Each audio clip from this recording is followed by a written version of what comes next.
Ele achou que o extrato bancário era uma carta de amor. Quando a notificação de transferência de milhões apitou no celular dela, ele esperava um obrigado. Em vez disso, encontrou o closet vazio e uma aliança de platina deixada em cima da nota fiscal de um trator. Naquele dia, o homem que alimentava o mundo descobriu que tinha deixado a própria casa morrer de fome. E a fome de quem foi esquecido não passa com dinheiro. A ausência é a única dívida que os juros compostos não perdoam. O ar-condicionado da picape blindada está sempre no 18, frio, estéril. Do lado de fora, a poeira vermelha do cerrado cobre tudo. As máquinas de 5 milhões de reais, as caminhonetes da equipe, o horizonte infinito de soja que vale mais que o PIB de pequenos países. Felipe vive nesse frio artificial. Aos 37 anos, ele é o rei da safra. Um homem que mede o sucesso em sacas por hectare e resolve problemas assinando cheques. Ele acredita com a convicção de um fanático que prover é amar. Que a segurança de um muro alto compensa o silêncio que mora dentro dele. Se você já sentiu que estava sozinho mesmo estando acompanhado, deixa o like.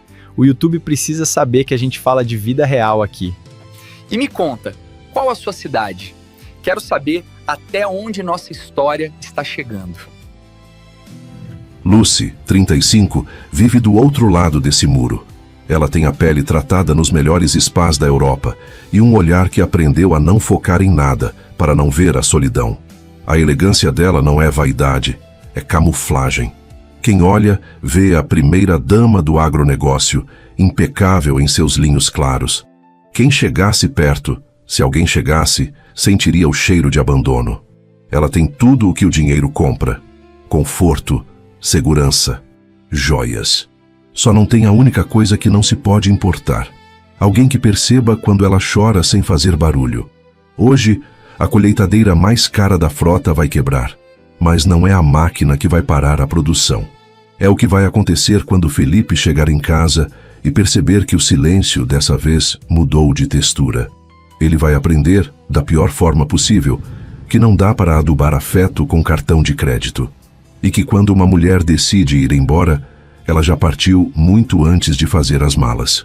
A terra tremia.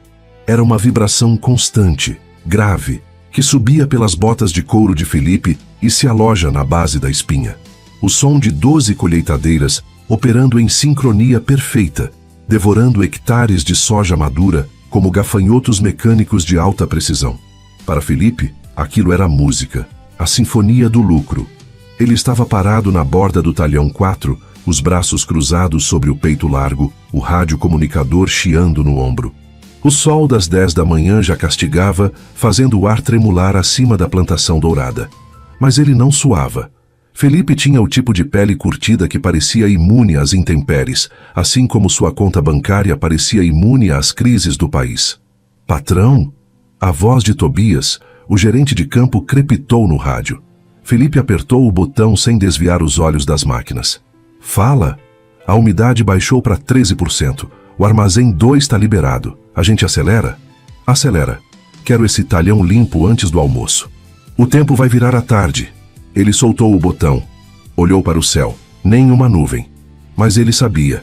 O cheiro de chuva estava vindo do sul, trazido por um vento morno que a maioria ignoraria. Felipe não ignorava sinais. Pelo menos, não os da lavoura. O celular no bolso vibrou. Não era o rádio da fazenda. Era o pessoal. Ele puxou o aparelho. Lucy, esposa. Felipe franziu a testa. Lucy sabia das regras. Durante a colheita, só ligar se fosse sangue ou fogo. Ele atendeu, já caminhando em direção à picape, buscando a sombra. Oi? Seco. Prático. Felipe. A voz dela era calma. Baixa. Quase sumindo no ruído dos motores ao fundo. Você vem almoçar? Ele parou. Olhou para o relógio. 10h15. O talhão 4 estava na metade. Se ele saísse agora, perderia o ritmo da descarga no armazém. Tobias era bom, mas hesitava sob pressão. Não dá, Lu. A umidade bateu o ponto. Estamos a todo vapor. É o seu aniversário. A frase ficou suspensa no ar, misturada com a poeira vermelha. Felipe piscou. Aniversário. Dia 14. É verdade. 37 anos. Ele tinha esquecido. De novo. Mas, honestamente, que diferença fazia? Ele não era criança para precisar de bolo e velhinha. Ele estava fazendo dinheiro. Estava garantindo o futuro dela, dos filhos que eles ainda não tinham, porque não era o momento, da empresa. Eu sei, Lucy, mentiu. A mentira saiu fácil, lubrificada. Mas a soja não espera parabéns. A gente janta. Reserva no Rocco. Eu pago. Houve um silêncio do outro lado. Não o silêncio de quem caiu a linha. O silêncio de quem está respirando fundo para não gritar. O Rocco fechou há 3 meses, Felipe. Ele sentiu uma pontada de irritação. Por que ela tinha que dificultar? Então escolhe outro. Qualquer um. Compra aquele vinho que você gosta. Aquele de, sei lá, R$300? 3.000. Isso. Compra 2. Eu chego às 8. Felipe. Lucy, o caminhão da Bunge tá chegando. Preciso ir. Beijo. Ele desligou antes que ela pudesse responder. Guardou o celular. Sentiu um leve desconforto no estômago, mas atribuiu ao café forte da manhã. Mulheres. Elas nunca entendiam que o império não se mantinha sozinho. Lucy tinha tudo. A casa nova, o carro importado trocado todo ano, as viagens para Paris com as amigas. O que mais ela queria? Que ele ficasse sentado no sofá vendo novela enquanto a chuva apodrecia milhões de reais no campo? Ele voltou para a borda do talhão. Tobias! Gritou, a voz sobrepondo o rugido dos motores. Manda o transbordo encostar. O trabalho consumiu o resto do dia. A adrenalina da colheita é uma droga potente. Ela apaga a fome, o cansaço e a consciência. Felipe funcionava no modo automático. Resolver, mandar, conferir, lucrar. Quando o sol se pôs, tingindo o céu de roxo e laranja, um espetáculo que ele nem notou, a chuva que ele previu começou a cair. Grossa, pesada, mas o talhão estava colhido. A soja estava no silo. Vitória. Ele entrou na picape às 8h30.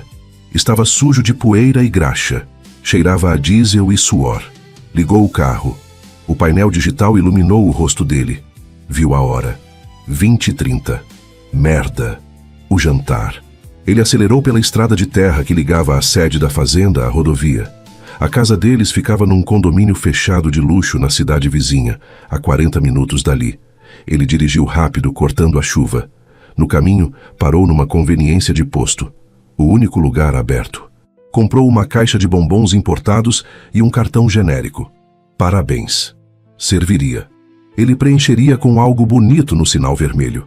Chegou ao condomínio às 21h15. O porteiro acenou, abrindo a cancela rapidamente. Todos sabiam quem era Felipe Castro, o dono da metade daquelas terras. Ele estacionou a picape lamacenta na garagem de piso epóxi, ao lado do SUV branco impecável de Lucy. O carro dela estava lá. Ótimo. Ela estava em casa. Provavelmente brava, mas estava lá. Ele pegou a caixa de bombons, o cartão, que esqueceu de assinar, e entrou pela porta de serviço que dava na cozinha. Lu, cheguei! Gritou, tirando as botas sujas para não marcar o porcelanato. Silêncio. A cozinha estava impecável. Gelada. Nenhuma panela no fogão. Nenhum cheiro de comida. Lucy. Ele atravessou a sala de jantar. A mesa de 12 lugares estava vazia. A sala de estar, com o sofá de couro italiano e o tapete persa, estava na penumbra. Apenas a luz do jardim iluminava o ambiente. Amor? Desculpa o atraso, a chuva pegou a gente na saída. Ele subiu as escadas. O quarto deles ficava no fim do corredor. A porta estava entreaberta. Felipe empurrou a porta. Lu, eu trouxe... Ele parou. A cama king size estava perfeitamente arrumada. Os travesseiros alinhados. Lucy estava sentada na poltrona, perto da janela, olhando para a chuva lá fora. Ela usava um vestido de seda cor de champanhe. Estava maquiada. Cabelo solto, brilhante. Nas mãos, uma taça de vinho. No chão, ao lado da poltrona, uma mala.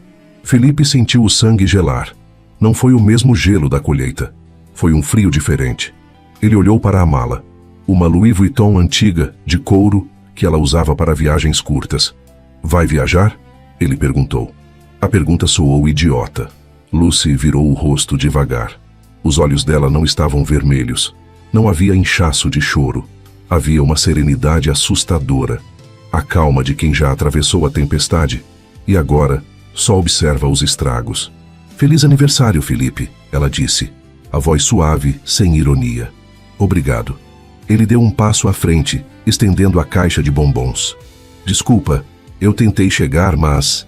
Tobias ligou. Ela interrompeu. Felipe travou. O Tobias? Por quê?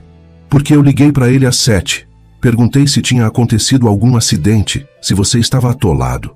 Lucy tomou um gole do vinho. Ele disse que você liberou a equipe às 6:30, que ficou no escritório revisando planilhas de custo até às 8. Felipe sentiu o rosto esquentar. Era verdade. Ele não saiu tarde por causa da chuva.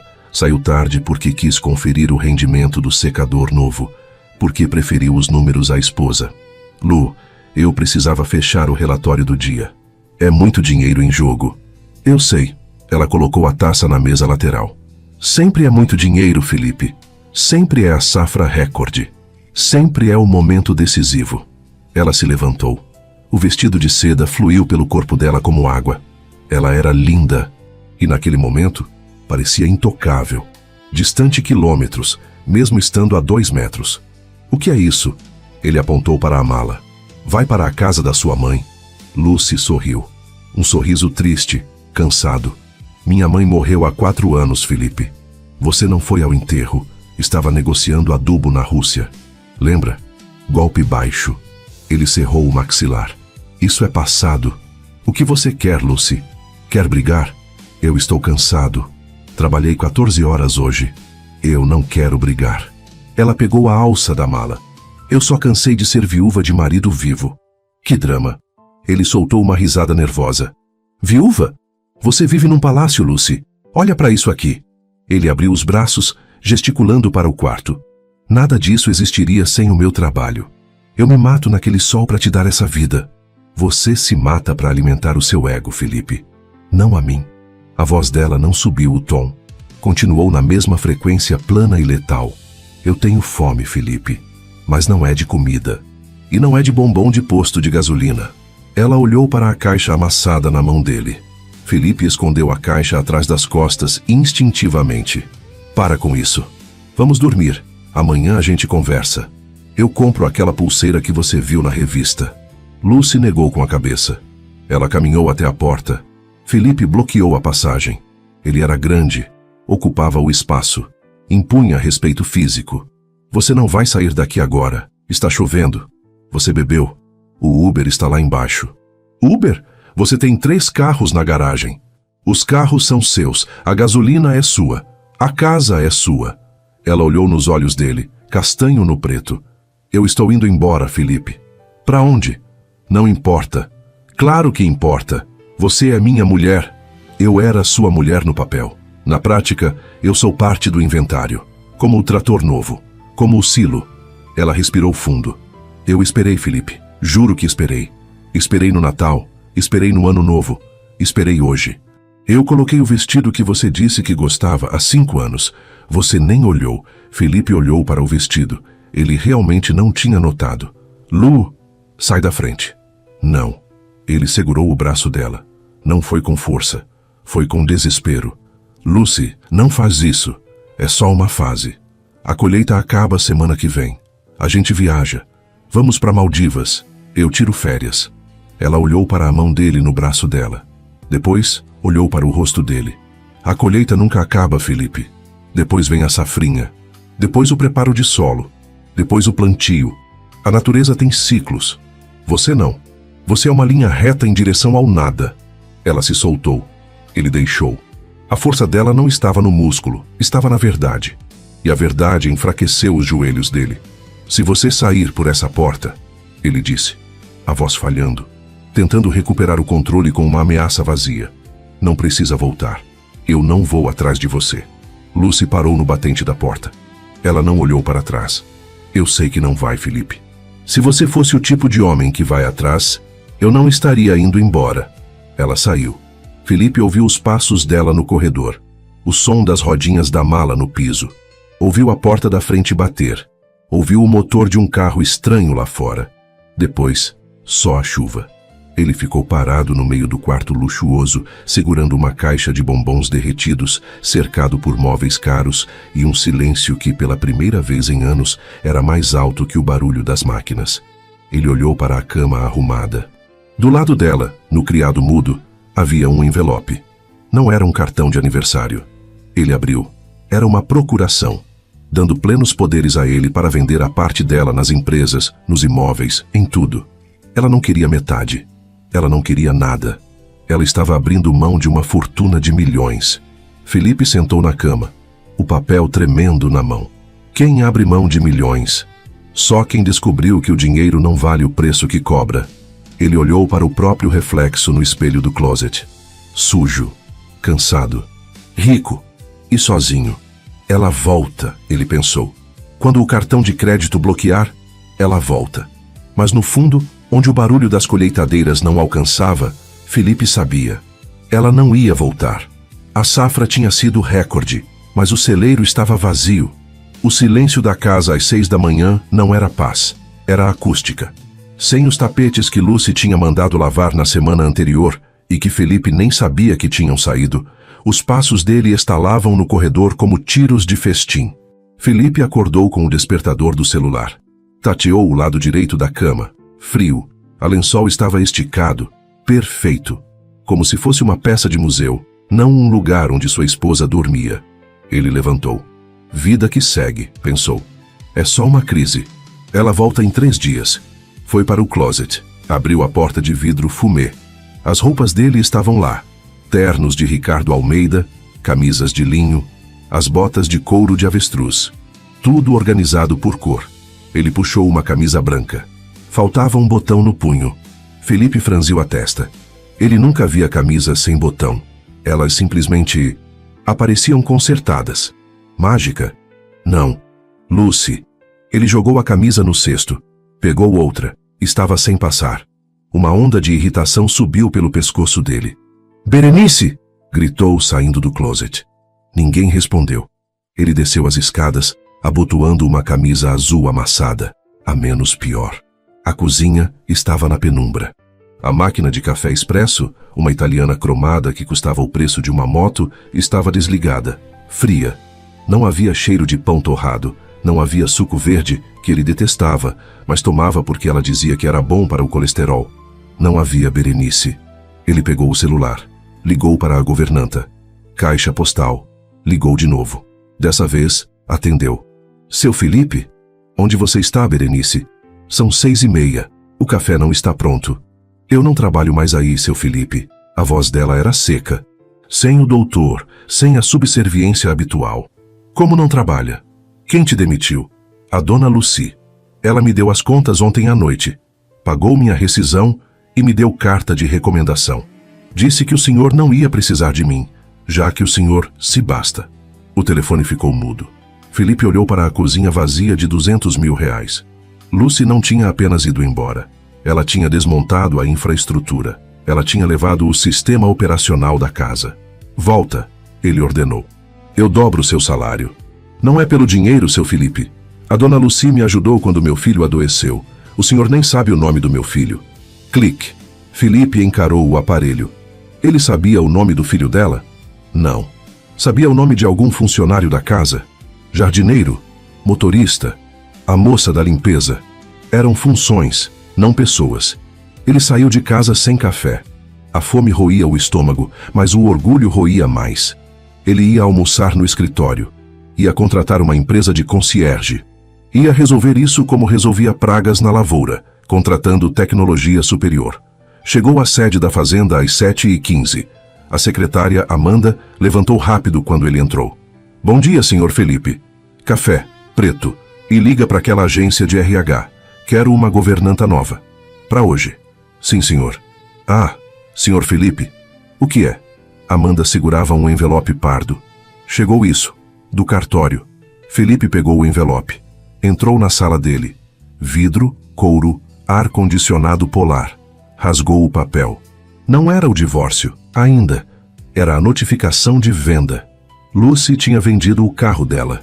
O SUV branco. Vendeu para uma concessionária de usados da cidade, por um valor 30% abaixo da tabela. Preço de liquidação. Preço de quem quer dinheiro rápido e rastro nenhum. Felipe amassou o papel. Ela não queria o dinheiro dele. Ela queria dinheiro limpo. Dinheiro que não tivesse o nome Castro no remetente. O dia foi um inferno burocrático. Sem Lucy para filtrar as ligações sociais, o celular dele não parava. Felipe, confirmado o jantar de sábado na casa do prefeito, Lucy confirmava e inventava a desculpa na hora se ele estivesse cansado. Felipe, o presente de casamento da filha do Bittencourt já foi enviado? Lucy comprava, embrulhava e mandava o cartão. Felipe, sua mãe ligou 3 vezes. Disse que você esqueceu de comprar o remédio da pressão dela. Lucy comprava e mandava o motorista entregar. Às 4 da tarde, Felipe estava exausto. Não de trabalhar, de viver a vida menor, a vida dos detalhes. Ele percebeu com um gosto amargo na boca que Lucy não era apenas a esposa decorativa. Ela era o filtro, o amortecedor. Ela absorvia o impacto do mundo chato para que ele pudesse brilhar no mundo dos negócios. Sem ela, o mundo chato estava batendo direto na cara dele. E então, o golpe final. O telefone tocou. Era o número da escola particular da cidade. Senhor Felipe Castro? Fala. Aqui é a diretora Sônia. Estamos ligando porque a mensalidade do projeto social da Dona Lucy está em aberto. E como ela não atende projeto social? Sim, a creche Sementes. A Dona Lucy paga integralmente a bolsa de 30 crianças. O boleto venceu hoje. Felipe ficou mudo. 30 crianças? Ele sabia que ela fazia caridade, mas achava que era dar cestas básicas no Natal ou ir a chás beneficentes com senhoras ricas. Quanto é? Ele perguntou. 15 mil reais. 15 mil. O preço de um pneu de trator. Lucy pagava isso todo mês? Com que dinheiro? Com a mesada dela, ele pensou. A mesada que ele achava generosa, mas que pelo jeito ela não gastava com sapatos. Manda o boleto, eu pago. Obrigada, Sr. Felipe. As crianças mandaram um desenho para ela. Posso entregar para o senhor? Felipe desligou. Ele girou a cadeira para olhar a vista. A plantação se estendia até onde a vista alcançava. Verde, dourada, ouro. Ele tinha tudo aquilo. Mas não sabia que a esposa sustentava 30 crianças em segredo. Ele não sabia quem ela era. Ele dormiu 10 anos ao lado de uma estranha. A raiva voltou. Mas agora não era a raiva dela. Era a raiva dele. E isso ele não sabia gerenciar. Ele pegou o celular. Abriu o aplicativo de rastreamento do carro dela. Veículo não localizado. Claro, ela vendeu. Ele abriu o extrato do cartão de crédito dela. Ele tinha a senha do titular. Última compra. Viação Andorinha. Passagem rodoviária. Destino: Campo Grande. Valor: R$120. Ônibus? A mulher dele, a senhora Castro, andando de ônibus? Aquilo era uma ofensa pessoal. Um tapa na cara da masculinidade dele. Ele apertou o interfone. Amanda, cancela a reunião com o banco e chama o piloto. Quero o helicóptero pronto em 20 minutos. Para onde, senhor? Campo Grande. Ele ia buscá-la.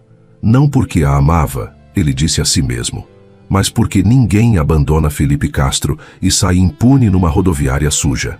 Ele ia trazê-la de volta, nem que fosse arrastada pelo orgulho. O que ele não sabia é que Campo Grande é uma cidade grande e que quem não quer ser achado vira fumaça. E fumaça não se pega com a mão, nem com helicóptero. Campo Grande não é pequena, mas o dinheiro de Felipe encolhia mapas. Ele pousou no hangar privado às 18 horas. 2 seguranças, ex-policiais que ele usava para assuntos delicados, já o esperavam numa SUV preta blindada. Acharam? Felipe perguntou entrando no carro sem cumprimentar. Temos uma pista, patrão, disse o motorista, um homem chamado Guerra, que tinha o pescoço da largura de um tronco de aroeira. O CPF dela foi usado num hotelzinho perto da antiga rodoviária. Hotel IP. Lugar ruim. Felipe trincou o maxilar. Hotel ruim. Ônibus. Ela estava fazendo isso de propósito. Uma performance de miséria para humilhá-lo. Vamos para lá. Agora. O trajeto durou 20 minutos. A cidade passava pela janela. Luzes, trânsito, gente comum voltando do trabalho. Felipe odiava gente comum. Gente lenta. O carro parou na frente de um prédio de 3 andares com a fachada descascada. O letreiro neon piscava. OT, P. O L e o I estavam queimados. Felipe desceu. O terno italiano parecia uma fantasia alienígena naquele lugar. Ele entrou na recepção, cheiro de cigarro velho e desinfetante barato. O recepcionista, um garoto de espinhas e fones de ouvido, nem levantou a cabeça. Guerra bateu a mão no balcão. O som foi de um tiro. O garoto pulou. Lucy Castro, quarto? Felipe perguntou. Voz baixa, perigosa. O garoto gaguejou, digitou no computador lento. Quarto 202. Mas ela saiu. Saiu para onde? Não disse. Deixou a chave. Disse que voltava tarde. Felipe olhou para a chave no quadro atrás do garoto. Pegou uma nota de R$100 da carteira e jogou no balcão. A chave. Ele subiu as escadas. O elevador estava quebrado. O corredor era estreito. Carpete manchado. Abriu a porta 202. O quarto era menor que o closet dele. Uma cama de solteiro. Uma mesa de fórmica. Um ventilador de teto que girava torto, fazendo tec-tec-tec. Mas tinha o cheiro dela.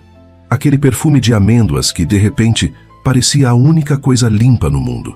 A mala Louis Vuitton estava aberta no chão. Felipe mexeu nas roupas. Pouca coisa. Jeans, camisetas. Nenhum vestido de seda. Em cima da mesa, um caderno. Felipe abriu. Não era um diário. Eram contas. Aluguel Kitnet, 800. Mercado, 400. Ônibus, 120. E uma lista de endereços. Endereços de escolas. Endereços de imobiliárias baratas. Ela não estava fugindo para tirar férias. Ela estava recomeçando. Do zero. Na última página, um rascunho. Parecia uma carta. Não é sobre o que ele tem. É sobre o que ele não é. Eu não posso mais ser a sombra de um talão de cheques. Felipe fechou o caderno. Sentiu uma pressão no peito. Uma falta de ar que não tinha nada a ver com o calor do quarto. Ela estava disposta a morar naquele buraco para não morar com ele. A rejeição era absoluta. Não era uma barganha. Era um nojo. Patrão? Guerra apareceu na porta. O recepcionista disse que viu ela entrando num táxi. Foi pro leilão do gado de elite. No parque de exposições. Felipe franziu a testa. Leilão? O que Lucy faria num leilão de gado? Ela odiava o cheiro de estrume. Odiava o barulho dos leiloeiros. Vamos. O parque de exposições. Laucídio Coelho estava lotado. Caronetes, pecuaristas de chapéu, mulheres com botas de couro de cobra. O cheiro de churrasco e dinheiro permeava o ar.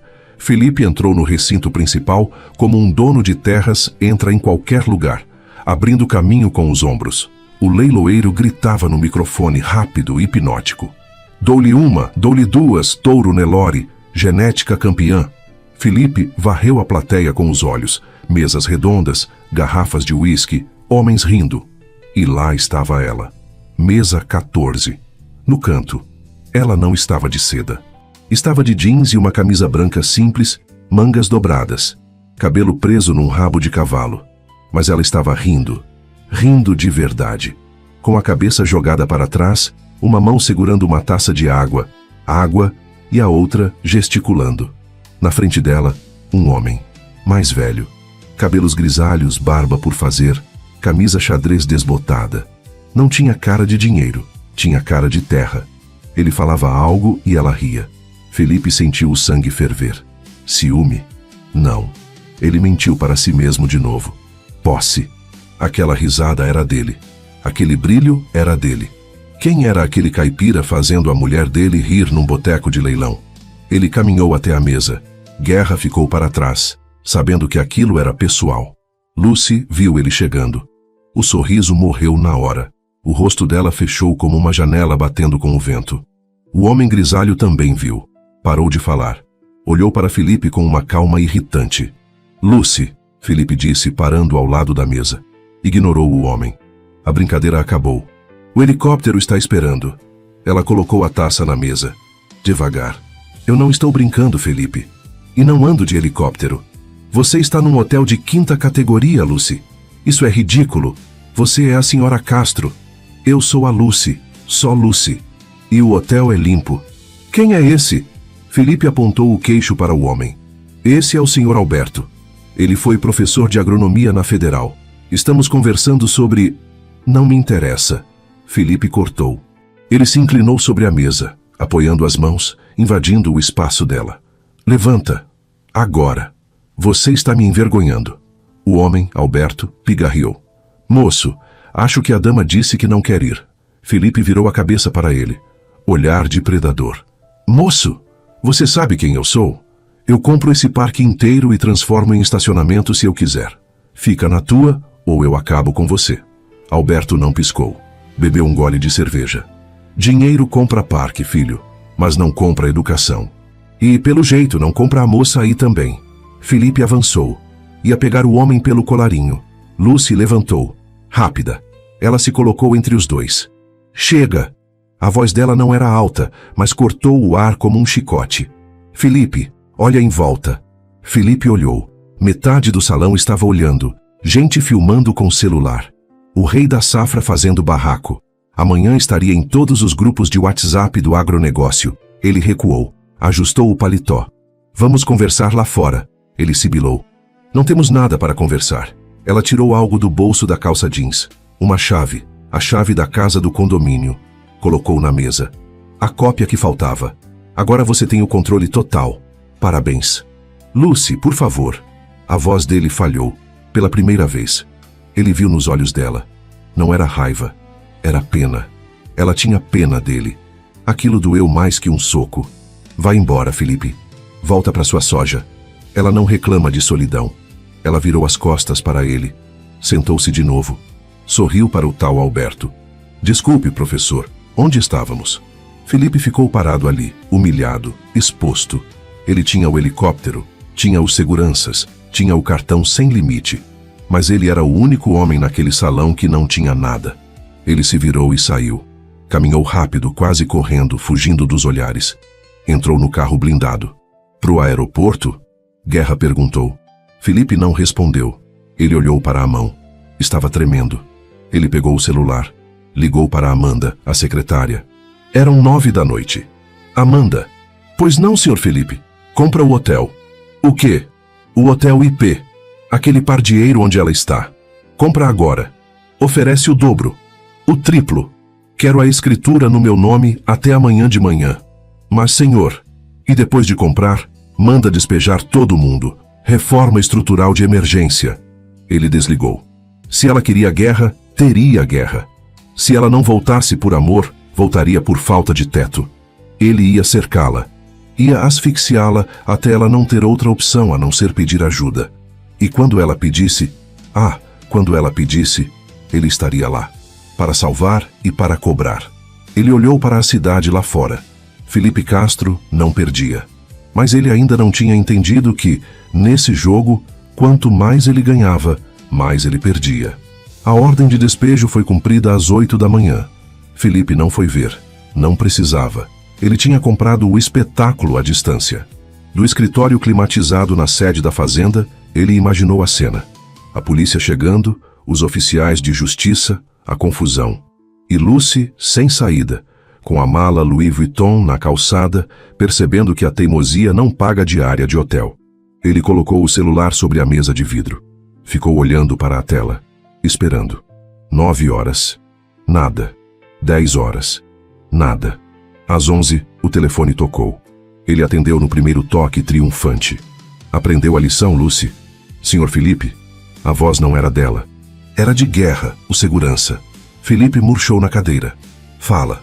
A operação foi concluída. O hotel tá vazio. Tiramos todo mundo. E ela? Para onde ela foi? Guerra hesitou. O silêncio do outro lado da linha era pesado. Ela não estava lá, patrão.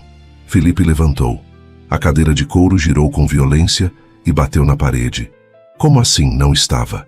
O recepcionista disse que ela dormia lá. Ela saiu às 6 da manhã, antes da gente chegar com a ordem. Parece que ela avisou os outros moradores também. Quando a gente chegou, metade dos quartos já estava vazio. Felipe sentiu o sangue pulsar nas têmporas. Ela previu. Ela sabia quem ele era melhor do que ele mesmo. Ela sabia que ele atacaria o teto dela. Para onde ela foi, Guerra? Acha ela. A gente achou, senhor. Ela foi para a creche. Aquela Sementes. Ótimo. Felipe sorriu. Um sorriso feio, sem alegria. Ela foi se esconder atrás das crianças. Vamos para lá. Patrão, tem um problema. O que é agora? Tem gente lá na frente. Muita gente. A imprensa tá lá. Parece que alguém vazou que o rei da safra despejou 20 famílias de um hotel popular para fazer reforma. O pessoal tá chamando o senhor de... de monstro. Felipe desligou. Ele caminhou até a janela. Lá embaixo, no pátio da fazenda, a vida seguia normal. Tratores indo e vindo. Mas no mundo real, aquele onde as pessoas têm sentimentos e não apenas metas, ele tinha acabado de se tornar o vilão da novela das 8. Ele não se importava com a opinião pública. Ele comprava jornais, não lia. Mas ele se importava com o fato de que, a cada movimento de força que ele fazia, Lucy ficava mais forte. E ele mais ridículo. Ele pegou a chave da picape. Não chamou o motorista. Não chamou segurança. Ele precisava ver. Dirigiu até a periferia da cidade, onde ficava a creche. De longe, viu a aglomeração. Faixas, câmeras de TV local. Ele estacionou a 2 quadras dali. Colocou um boné, óculos escuros. Desceu. Caminhou pela calçada oposta, misturado aos curiosos. A creche era um sobrado antigo, pintado de amarelo, com um muro baixo coberto de desenhos infantis. No portão, Lucy. Ela não estava chorando. Não estava gritando. Ela estava com uma prancheta na mão, organizando a entrada das famílias que ele tinha despejado. Dona Maria, quarto 3 nos fundos. Seu Jorge, o colchonete fica no salão. Ela estava abrigando os expulsos. Ela transformou a escola em refúgio. Felipe parou atrás de uma árvore. Ele viu o jeito que as pessoas olhavam para ela. Não era o olhar de subserviência que ele recebia. Não era o olhar de medo. Era gratidão. Era respeito puro. O tal Alberto, o professor do leilão, estava lá também. Carregava caixas de leite. Ele parou ao lado de Lucy, disse algo e ela tocou no braço dele. Um toque leve, de camaradagem. Felipe sentiu uma dor física no peito. Uma facada fria. Ele sempre achou que Lucy era uma orquídea de estufa. Que morreria se ficasse sem o ar-condicionado do dinheiro dele. Ele estava errado. Ela não era orquídea. Ela era ipê. Florescia na seca. Crescia na casca grossa. E ele? Ele era a motosserra. Um repórter se aproximou dela. Colocou o microfone na cara dela. Senhora Castro, é verdade que seu marido ordenou o despejo? Felipe prendeu a respiração. Agora, ela ia destruí-lo. Ia contar sobre a traição emocional, sobre a frieza, sobre o abandono. Ia acabar com a reputação dele. Lucy olhou para a câmera. Ajeitou o cabelo que o vento tinha bagunçado. O meu marido é um homem de negócios. Às vezes os números gritam tão alto que a gente deixa de ouvir as pessoas. Eu não culpo ele por ser quem é. Eu só lamento que ele tenha escolhido o lucro em vez da humanidade. Mas aqui hoje, nós escolhemos a humanidade. Nenhum ataque, nenhuma baixaria, apenas classe. E uma tristeza profunda. O repórter insistiu. Vocês estão separados? Lucy hesitou. Ela olhou para o horizonte, quase na direção onde Felipe estava escondido. Será que ela viu?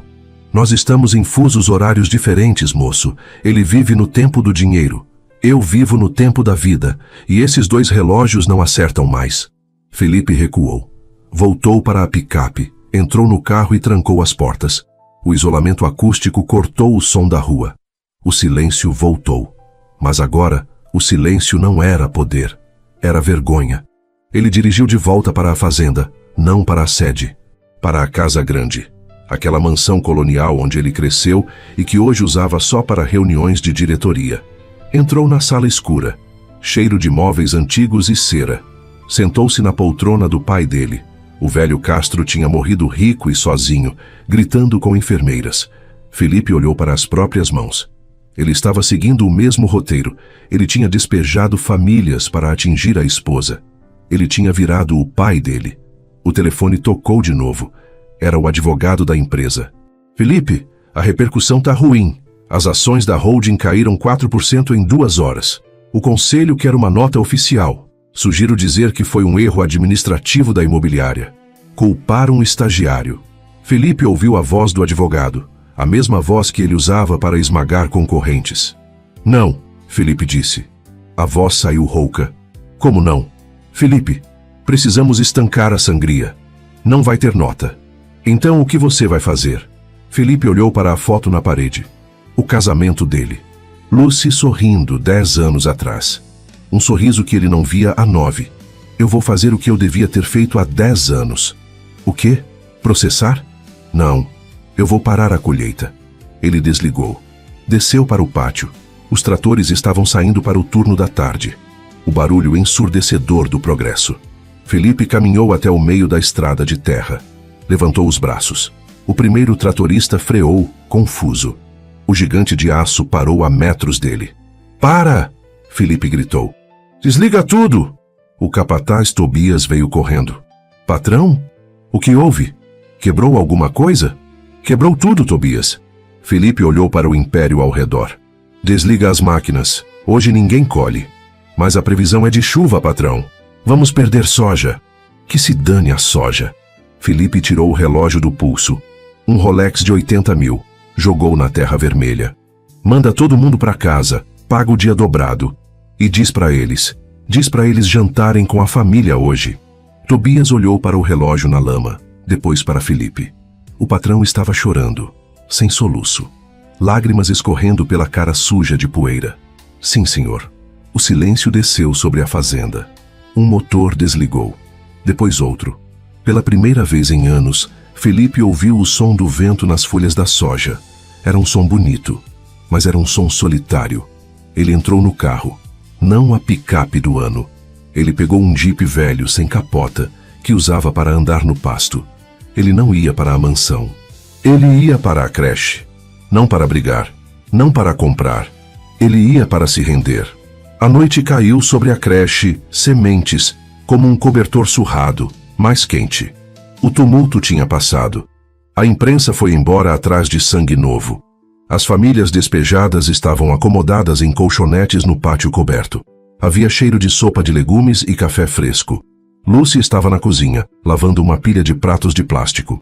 As mãos dela, acostumadas a cremes franceses, estavam vermelhas do detergente e da água fria. As unhas feitas tinham lascado. As costas doíam. Ela nunca tinha se sentido tão cansada. E nunca tinha se sentido tão em paz. Deixa que eu termino, Lu. Alberto encostou no batente da porta. Ele segurava um pano de prato. Você tá em pé desde as 5. Lucy sorriu. Enxugou as mãos no avental. Eu tô bem, Beto. A adrenalina segura. Ele não vai voltar, sabe? Alberto disse sério. Homens como ele não voltam quando perdem a plateia. Eles se trancam e processam o mundo. Lucy olhou pela janela, para a rua escura. Eu sei. O Felipe não sabe perder. Ele acha que perder é morrer. Ela sentiu uma pontada de tristeza. Não por ter perdido o marido, mas por ele ter se perdido de si mesmo. O Felipe que ela conheceu na faculdade antes dos milhões tinha brilho no olho, não cifrão. Com licença. A voz veio da porta dos fundos, que dava para o beco de serviço. Lucy e Alberto se viraram. Felipe estava lá, sem seguranças, sem terno. Ele usava uma calça jeans suja de barro na barra e uma camiseta cinza manchada de suor.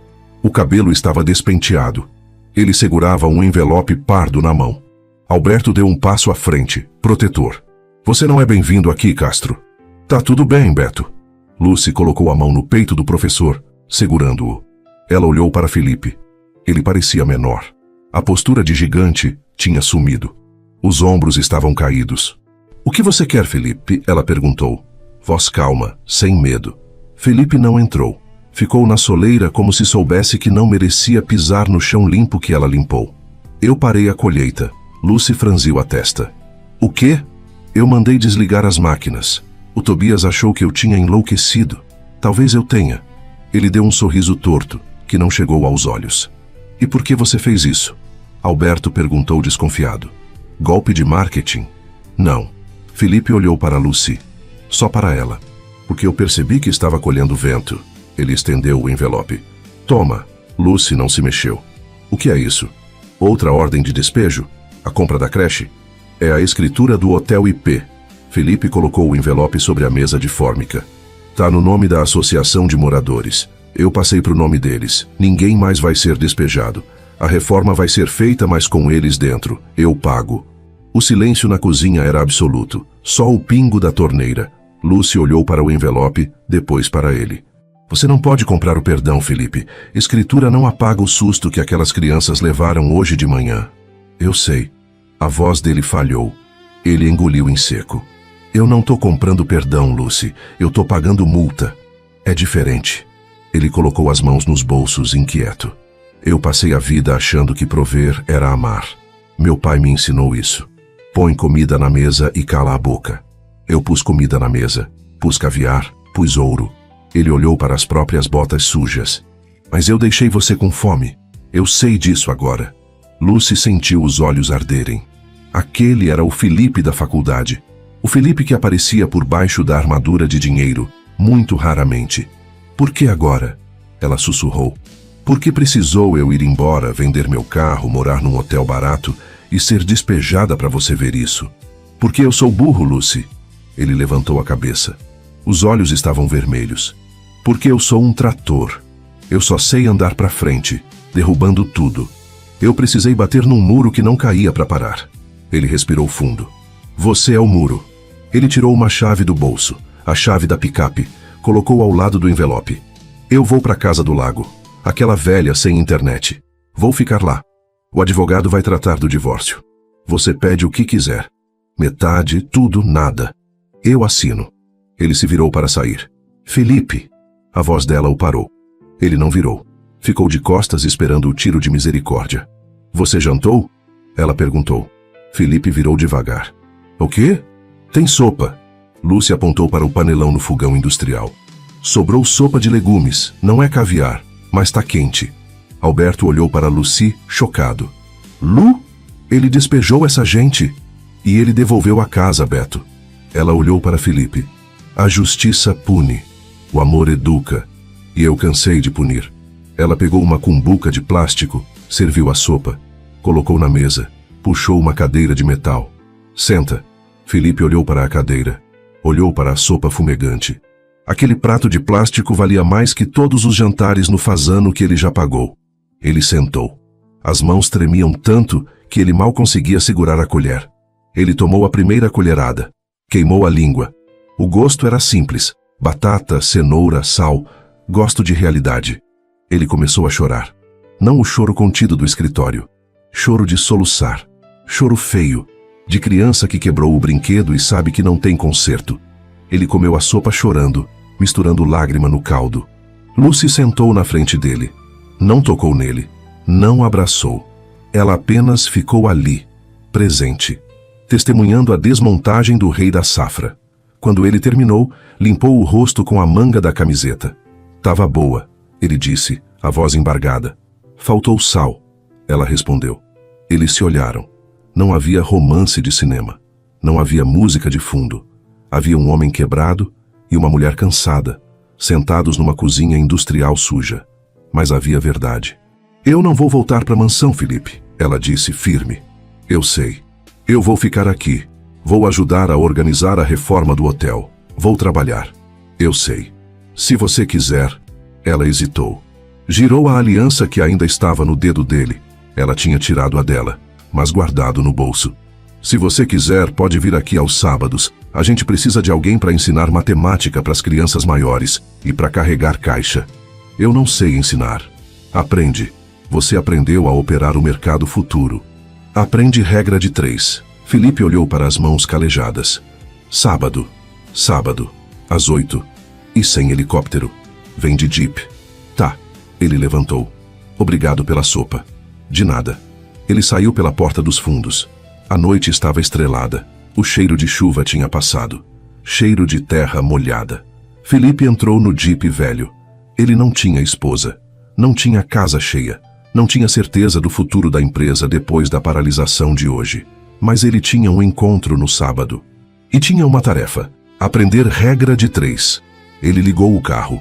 Não ligou o rádio. Queria ouvir o silêncio. Porque pela primeira vez, o silêncio não estava vazio.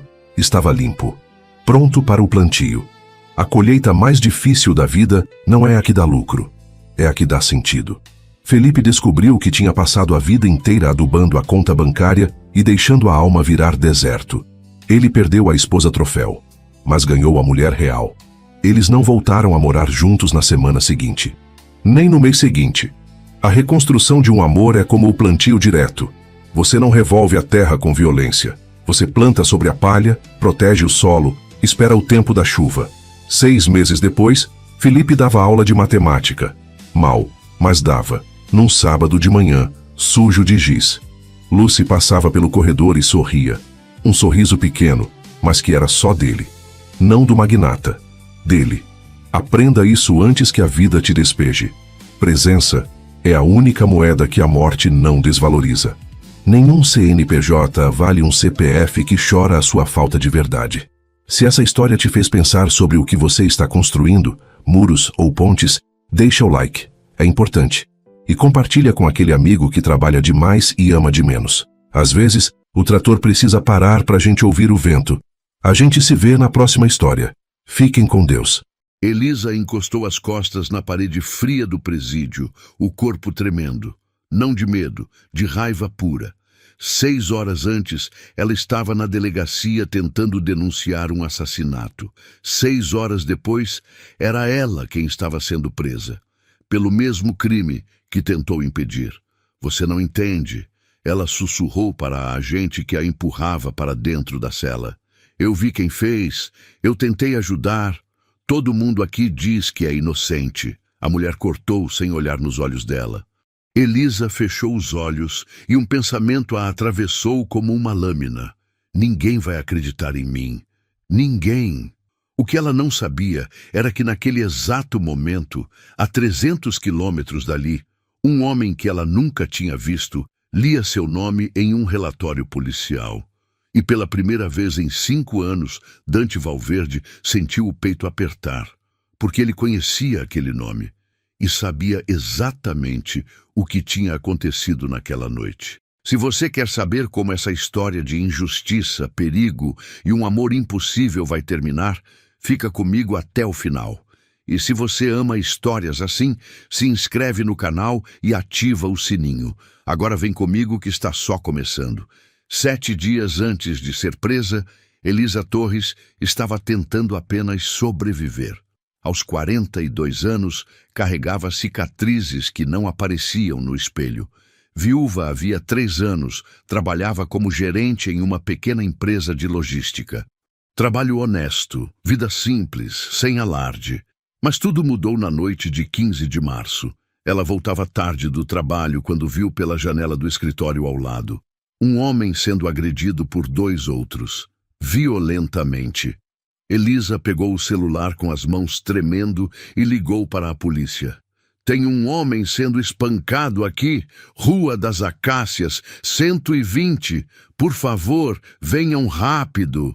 Ela gritou da janela. Correu escada abaixo para tentar ajudar.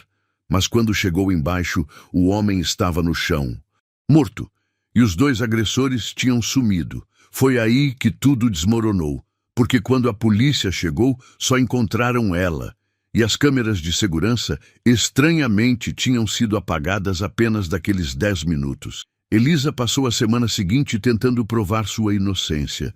Deu depoimento, mostrou o histórico de chamadas do celular, implorou para investigarem. Por favor, vocês precisam acreditar em mim. Eu fui quem ligou, porque eu mataria alguém e depois chamaria a polícia, ela suplicou ao delegado. Mas ninguém acreditou.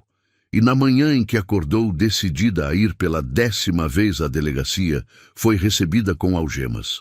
Elisa Torres, você está presa por homicídio culposo e obstrução de justiça. O mundo dela acabou ali. 3 dias na prisão foram suficientes para Elisa entender que o sistema não estava apenas cego. Estava comprado. A advogada pública mal olhou para o processo. A juíza negou fiança sem ler os documentos, e nas entrelinhas, Elisa começou a ouvir sussurros que gelaram seu sangue. Deixa ela apodrecer. Ela viu demais. Foi ordem de cima. Eu vou morrer aqui. O pensamento ecoou na mente dela, frio como gelo. Eles vão me enterrar viva e ninguém vai saber. Mas na manhã do 4º dia, a porta da cela abriu. Você tem visita, a guarda disse com uma expressão estranha no rosto. Elisa franziu a testa. Eu não tenho ninguém. Pois alguém veio. A mulher insistiu. A sala de visitas estava vazia, exceto por um homem de costas olhando pela janela. Alto, terno impecável, postura que irradiava poder. Quando ele se virou, Elisa sentiu o ar faltar. Não porque ele fosse bonito, embora fosse, de um jeito perturbador, marcado pelo tempo e pelas batalhas, mas porque os olhos dele conheciam os dela. Elisa Torres, ele disse, a voz grave, controlada. Quem é você? Ela perguntou, a voz saindo trêmula. Dante Valverde, e vim te tirar daqui. Ela piscou confusa. Eu não te conheço. Algo passou pelo rosto dele. Dor? Arrependimento? Não, mas eu te conheço. Antes que ela pudesse responder, Dante colocou uma pasta sobre a mesa. Sua fiança foi paga. Seu processo vai ser reavaliado e você vai sair daqui em 2 horas. Elisa olhou para os papéis, depois para ele, o coração disparando. Por quê? Ela sussurrou. Por que você está fazendo isso? Dante hesitou. E naquele breve silêncio, ela viu algo se quebrar dentro dele. Porque eu sei o que é ser acusado de algo que não fez. E eu sei quando uma história não fecha. Ele deu um passo em direção à porta, mas parou. Colocou um cartão sobre a mesa. Se precisar de mim, se ninguém mais acreditar, me ligue. E saiu. Elisa ficou ali, olhando para aquele cartão com um único número, sem entender nada. Sem saber que aquele homem acabara de virar o jogo da vida dela. E que ele guardava um segredo que, quando revelado, mudaria tudo. Elisa foi libertada ao cair da tarde. Mas a liberdade não trouxe alívio. Trouxe medo. Porque quando chegou em casa, percebeu imediatamente. Alguém havia entrado, revirado, procurado algo. Ela trancou a porta com as mãos trêmulas, o coração acelerado. Nos dias seguintes, a sensação só piorou. Carros estranhos na rua, olhares que duravam tempo demais, ligações mudas no meio da noite. E quando tentou voltar ao trabalho, descobriu que havia sido demitida. Não podemos manter alguém com ficha criminal, o chefe disse, frio como mármore. Mas eu sou inocente, ela gritou, as lágrimas escorrendo. A imprensa não pensa assim. Elisa voltou para o apartamento vazio, destroçada. Sentou no chão da sala, as mãos tremendo. Foi aí que viu na mesa de centro o cartão. Me ligue se ninguém mais acreditar em você. Ela olhou para o telefone. Hesitou. Eu não conheço esse homem. Não sei o que ele quer, mas não tenho mais ninguém. O pensamento veio desesperado, e quando ouviu passos no corredor do prédio, parando bem na frente da porta dela, discou. 3 toques. Dante Valverde. A voz dele era calma, como se esperasse. Ela começou, mas a voz falhou. Onde você está? Ele perguntou já alerta. Em casa. Mas eu acho que alguém está aqui. Silêncio tenso. Tranca todas as portas. Não abre para ninguém. Eu estou indo. Mas você nem sabe onde Eu sei. Ele cortou e desligou. Elisa ficou ali, paralisada, o telefone tremendo na mão. Ele sabia onde ela morava. Ele estava esperando a ligação dela. Quem é esse homem? Ela pensou, o medo misturado com algo estranho. Esperança? Os passos no corredor recomeçaram. Mais próximos. Ela prendeu a respiração. E então a campainha tocou. Elisa olhou pelo olho mágico, o coração na garganta. Era Dante. Ela abriu a porta e antes que pudesse falar qualquer coisa, ele entrou, os olhos varrendo cada canto do apartamento com precisão militar. Tem alguém aqui? Ele perguntou, a voz baixa, controlada. Não sei. Eu ouvi passos e... Dante caminhou pelo apartamento, verificando cada cômodo, cada sombra. Voltou para a sala. Vazio. Mas eles estiveram aqui. Reviram tudo. Ele olhou para ela e havia algo nos olhos dele que fez o estômago de Elisa revirar. Pega o que você precisa. Vamos. Ela hesitou. Ir para onde? Um lugar seguro. Eu não posso simplesmente... Eles vão voltar. Dante cortou, a voz tensa como arame farpado. E da próxima vez, não vão só revirar suas coisas. O tom dele fez o sangue de Elisa gelar. Ela assentiu. 15 minutos depois, Estavam no carro dele. Silêncio denso. Elisa olhava pela janela. O mundo passando desfocado. Para onde estamos indo? Ela perguntou. Um lugar que ninguém sabe que existe. Sua casa? Não. Ela virou o rosto, estudando o perfil dele. Mandíbula travada, olhos fixos na estrada. Havia tanta tensão nele que ela podia sentir no ar. O apartamento ficava em um prédio antigo, discreto, longe do centro. Quando entraram, Elisa sentiu algo estranho no ar. Aquele lugar não era um esconderijo qualquer. Tinha móveis, mas vazios de vida. Livros, mas sem marcas de uso. Fotos emolduradas viradas para baixo, como se alguém quisesse esconder memórias que doíam demais para encarar. O que é esse lugar? Ela perguntou, a voz baixa. Dante ficou de costas, olhando pela janela. Um lugar que eu venho quando preciso lembrar ou esquecer. Elisa deu um passo hesitante em direção a ele. Dante, por que você está fazendo isso? Por que me salvou? Ele fechou os olhos, respirou fundo, e quando virou o rosto, ela viu algo quebrado naqueles olhos. Porque 5 anos atrás, eu não consegui salvar alguém que precisava de mim. Ele fez uma pausa, a voz rouca. E essa pessoa te conhecia. Elisa sentiu o chão sumir. Como assim? Dante deu um passo à frente, ficando tão perto que ela podia sentir o calor dele, o cheiro de madeira e tensão. Você me ligou naquela noite, Elisa, há 3 anos, pedindo ajuda. Eu nunca. Não para mim, ele cortou. Para o 190, para a delegacia, para qualquer um que escutasse. Ele parou bem na frente dela. Eu ouvi. O coração de Elisa parou. Eu estava na delegacia naquela noite, fazendo uma denúncia sobre outra coisa. E ouvi você gritando no telefone dizendo que tinha visto um homem sendo morto. Os olhos dela se encheram de lágrimas. E ninguém fez nada. Ele continuou, a voz falhando. Ninguém foi. Ninguém acreditou. Você estava lá? Eu estava. Ele confirmou. E quando soube 3 anos depois que você tinha sido presa pelo mesmo crime que tentou denunciar, eu soube que não podia deixar acontecer de novo. Elisa cobriu a boca, tremendo. Quem era a pessoa que você não conseguiu salvar? Dante desviou o olhar, a mandíbula travada em dor. Minha irmã. A palavra caiu como uma pedra no silêncio. Elisa sentiu as lágrimas escorrerem. Dante. Ele se afastou, foi até a estante e pegou uma das fotos viradas. Mostrou para ela. Uma jovem linda, sorriso que iluminava. Olhos cheios de vida. Ela tinha 28 anos. Presenciou um crime. Denunciou. Tentou fazer a coisa certa. A voz dele quebrou. 3 semanas depois, encontraram o corpo dela em um terreno baldio. Caso arquivado. Suicídio, disseram. Mas não foi, Elisa sussurrou. Não foi, ele confirmou, virando-se para ela.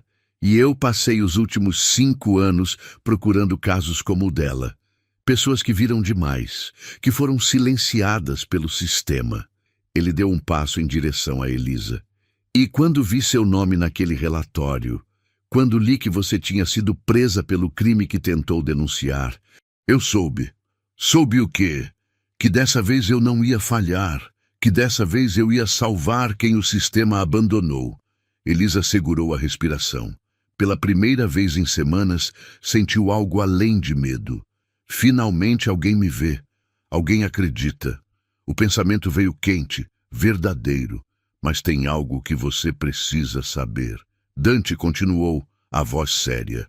As pessoas que fizeram isso com você são as mesmas que mataram minha irmã. O sangue de Elisa congelou. Como você sabe? Dante pegou uma foto de dentro do bolso e colocou na mão dela. Era ele, o homem, o que ela tinha visto sendo morto naquela noite. Ele era meu informante. Estava prestes a me dar os nomes das pessoas envolvidas na morte da minha irmã. E foi assassinado antes que pudesse falar. Elisa olhou para a foto, depois para Dante. Então eu vi. Você viu o homem que ia destruir uma rede de corrupção que envolve policiais, juízes, promotores? E agora eles sabem que você viu. E vão me matar, ela concluiu, a voz falhando. Dante segurou o rosto dela com as duas mãos, obrigando-a a encará-lo. Não, porque eu não vou deixar. Elisa olhou nos olhos dele. Aqueles olhos que a viam de verdade, que acreditavam nela quando ninguém mais acreditava. Você confia em mim? Ele perguntou, a voz baixa, intensa, e pela primeira vez em anos, ela não hesitou. Eu confio. Algo mudou naquele momento. A respiração de ambos ficou mais pesada. O ar entre eles carregado. Dante soltou o rosto dela, dando um passo para trás, como se precisasse de distância para pensar com clareza. Tem um promotor chamado Rogério Sampaio, ele disse, pegando documentos de uma gaveta. Ele comanda a rede, usa testemunhas como bodes expiatórios para encobrir crimes maiores. Ele mostrou fotos, relatórios. Meu informante ia me dar provas contra ele, por isso foi morto. E agora? Agora você é a única testemunha viva. Se conseguirmos te colocar para depor diante das autoridades federais, com proteção adequada, podemos destruir tudo.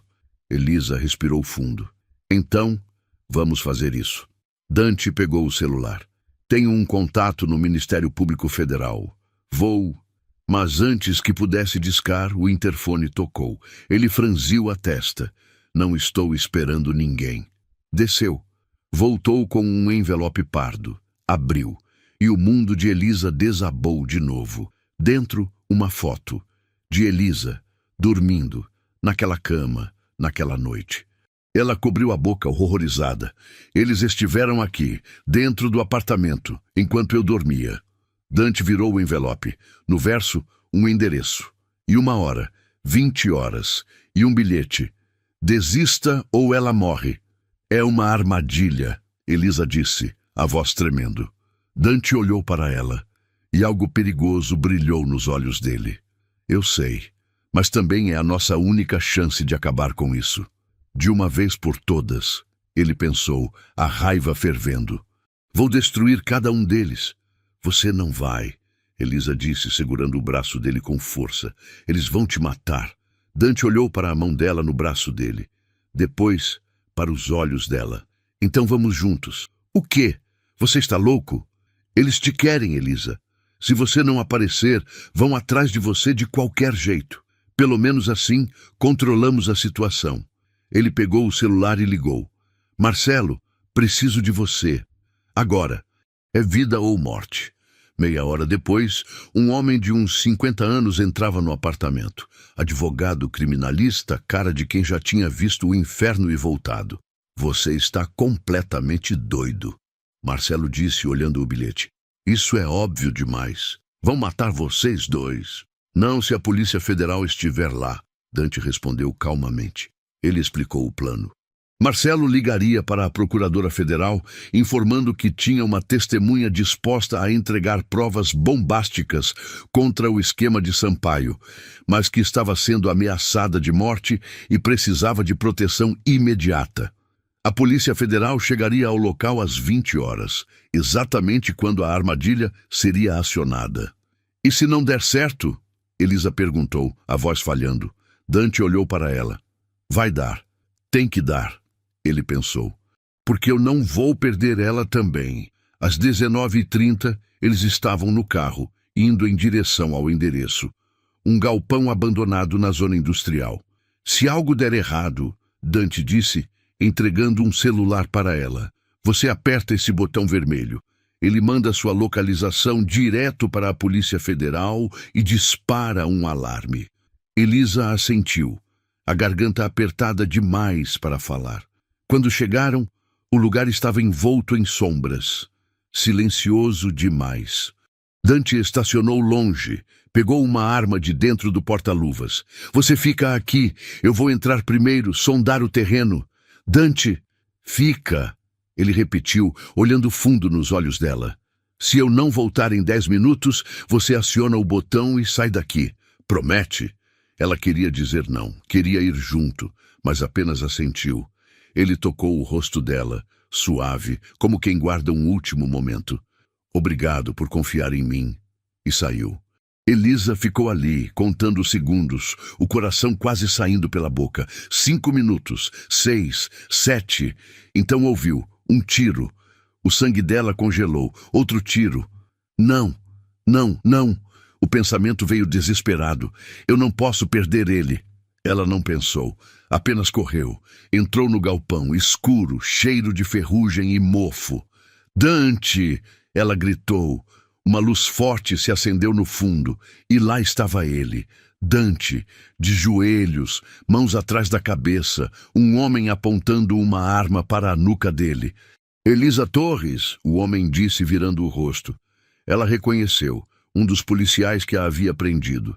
Que bom que veio, economizou meu trabalho. Ele apontou a arma para ela. Agora os dois vão sumir, e o caso morre aqui. Foi aí que Dante olhou para Elisa. E sorriu, um sorriso que dizia, confie em mim. Agora, ele gritou, e tudo aconteceu rápido demais. Luzes de LED invadiram o galpão. Portas se abriram com estrondo. Gritos de Polícia Federal, largue a arma, no chão. O policial tentou atirar, mas Dante o derrubou com um movimento preciso. Em segundos, o homem estava no chão, algemado, gritando ameaças vazias. Elisa desabou, as pernas falhando, tremendo violentamente. Dante veio até ela, a puxou para um abraço apertado, desesperado. Acabou. Ele sussurrou no ouvido dela, a voz rouca. Acabou. E pela primeira vez em semanas, Elisa chorou. Não de medo, de alívio. 2 meses depois, Elisa estava em um apartamento novo, identidade protegida até o julgamento, vida recomeçando devagar. Ela olhava pela janela quando a campainha tocou. Abriu. Dante, mais magro. Olheiras profundas. Barba por fazer, mas vivo. Oi, ele disse, quase tímido. Elisa não disse nada. Apenas o puxou para dentro e o abraçou com tanta força que parecia querer fundir os dois em uma pessoa só. Eu pensei que tinha perdido você. Ela sussurrou, o rosto enterrado no pescoço dele. Eu prometi que ia te proteger, ele respondeu, afundando o rosto no cabelo dela. E eu sempre cumpro minhas promessas. Ficaram assim por longos minutos, até que ele se afastou, olhando fundo nos olhos dela. Sampaio e os outros foram condenados. 20 anos, sem direito a recurso. E você, está seguro? Estou. E livre. Pela primeira vez em 5 anos, estou livre. Elisa sorriu, as lágrimas escorrendo. Então o que você vai fazer agora? Dante segurou o rosto dela com as 2 mãos. Vou começar de novo. E se você deixar, eu gostaria de começar com você. Finalmente, ele pensou, o peito apertado. Finalmente eu salvei alguém. E ela me salvou também. Elisa não precisou pensar. Apenas se aproximou e o beijou. Um beijo suave, lento, cheio de promessas e recomeços. Quando se separaram, ele encostou a testa na dela. Eu te amo, ele sussurrou. Desde o dia que ouvi sua voz pedindo ajuda que nunca chegou. Eu te amo, eu também te amo, ela respondeu sorrindo entre as lágrimas. O homem que me salvou da prisão também foi o primeiro a me ver de verdade. E ali, naquele apartamento pequeno, longe de tudo e de todos, 2 corações quebrados finalmente encontraram a cura. Porque às vezes a justiça não vem do sistema, vem de quem se recusa a desistir, de quem acredita quando ninguém mais acredita, de quem luta, mesmo quando tudo parece perdido. E o amor vem quando menos esperamos, nas horas mais escuras, quando alguém olha para nós e enxerga não apenas nossas feridas, mas também nossa força. Dante e Elisa sabiam que o caminho ainda seria difícil, que haveria cicatrizes, que o passado sempre tentaria voltar. Mas pela primeira vez em anos eles não estavam sozinhos e juntos eram inquebráveis. Se você chegou até aqui, deixa seu like e se inscreve no canal. Toda semana tem história nova aqui. E me conta nos comentários, você teria confiado no Dante desde o começo? Eu quero saber sua opinião.